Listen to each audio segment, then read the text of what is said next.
नमस्कार दोस्तों, स्वागत है आप सबका आपका अपना चैनल राजनीतिक संग्राम में। इस वक्त की सबसे बड़ी खबर में आपको बता दूं कि बंगाल में जारी राजनीतिक हिंसा के बीच चुनाव आयोग पहुंची भाजपा। कहा कश्मीर से भी बुरी हालात, जल्द तैनात करे केंद्र सुरक्षा बल। दूसरी बड़ी खबर में बता दें कि किसान आंदोलन में कनाडा के प्रधानमंत्री जस्टिन ट्रूडो को कूदना पड़ा भारी, भारत ने उठाया यह कदम। तीसरी बड़ी खबर में आपको बताएंगे कि कृषि कानून को लेकर विपक्ष पर बरसे पीएम मोदी, बोले किसानों का शंका दूर करने को सरकार 24 घंटे तैयार। लेकिन उससे पहले अगर आपने अभी तक हमारे इस चैनल को सब्सक्राइब नहीं किया है तो लाल बटन दबाकर इसे सब्सक्राइब करें और घंटी बजाना ना भूलें। अगर आपको लगता है कि किसान की बात सरकार को मान लेनी चाहिए तो कमेंट कर जरूर बताएं। रुक करते हैं पहली बड़ी खबर की तरफ। पश्चिम बंगाल में हो रही राजनीति अब ज्यादा गर्म हो गई है। भारतीय जनता पार्टी आज चुनाव आयोग के पास पहुंची और भाजपा ने चुनाव आयोग से पश्चिम बंगाल में जनप्रतिनिधित्व कानून की धारा 15 को लागू करने का आग्रह किया। प्रदेश में राजनीतिक हिंसा को रोकने के लिए भाजपा ने चुनाव आयोग से यह मांग की है।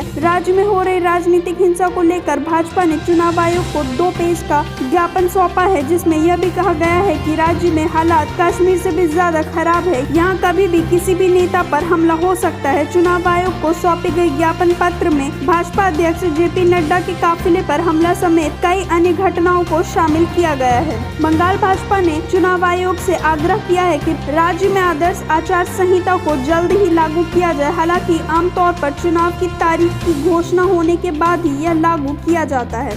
भाजपा सांसद स्वपन दास गुप्ता के नेतृत्व में प्रतिनिधि मंडल ने कानून व्यवस्था की स्थिति और राजनीतिक पूर्णग्रह का हवाला देते हुए चुनाव आयोग को ज्ञापन सौंपते हुए राज्य में जल्द ही केंद्र सुरक्षा बलों को तैनात करने की भी मांग की है। आपको बता दें कि केंद्र गृह मंत्री अमित शाह जल्द ही बंगाल का दौरा करने वाले हैं। इसी के चलते भाजपा राज्य में राजनीतिक हिंसा की घटनाओं पर एक्शन लेने के लिए चुनाव आयोग से मांग कर रही है। गौरतलब है कि पश्चिम बंगाल में अगले साल के शुरुआत में ही विधानसभा चुनाव होने वाले हैं। भारतीय जनता पार्टी को उम्मीद है कि पिछली लोकसभा में उनकी सफलता के बाद वह बंगाल में टीएमसी को करारी शिकस्त देकर राज्य में बड़ा उलटफेर कर सकते हैं। रुक करते हैं अगली बड़ी खबर की तरफ। कृषि कानून के खिलाफ जारी किसानों के विरोध प्रदर्शन को लेकर की गई कनाडा के प्रधानमंत्री जस्टिन ट्रूडो की टिप्पणी के बाद दोनों देशों के बीच संबंध खराब होते नजर आ रहे हैं। पूरे मामला से वाकिफ लोगों ने बताया है कि भारत ने दोनों देशों के बीच होने वाले शीर्ष राजनीतिक स्तर की बातचीत को रोक दिया है। पूर्व भारतीय विदेश सचिव रीवा गांगुली दास कैनेडियाई समक्ष के बीच मंगलवार को बातचीत होने की संभावना थी,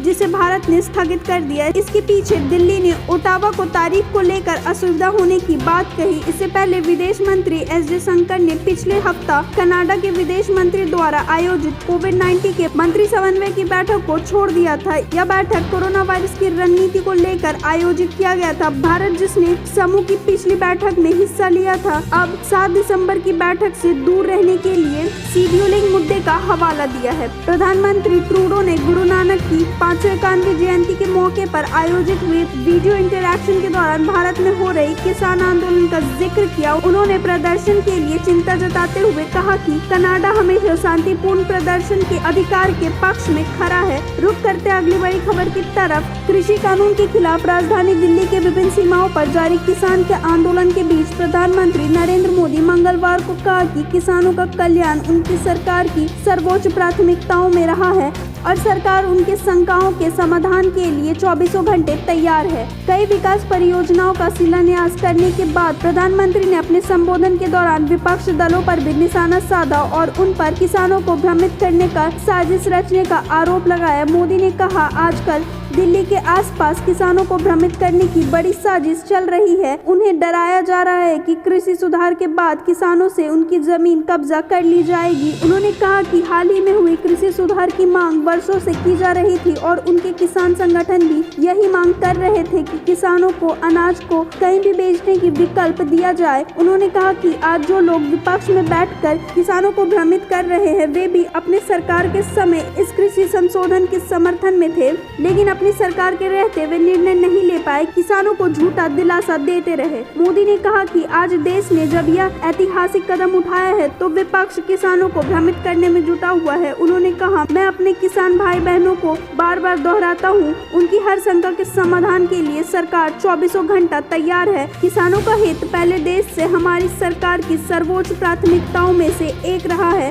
खेती में किसानों का खर्च कम हो, इसकी आय बढ़े और मुश्किलें कम हो, इसके लिए हमने निरंतर काम किया है। उन्होंने हाल के दिनों में आए चुनाव नतीजों की ओर इशारा करते हुए कहा कि सरकार की ईमानदार नीयत और ईमानदार प्रयास को करीब करीब पूरे देश ने आशीर्वाद दिया है। उन्होंने उम्मीद जताई और कहा, किसान के आशीर्वाद की ताकत से जो भ्रम फैलाने वाले लोग हैं, जो राजनीति करने पर तुले हुए लोग हैं, जो किसानों के कंधे पर बंदूक फोड़ रहे हैं, देश के सारे जागरूक किसान उसको भी परास्त करते रहेगा।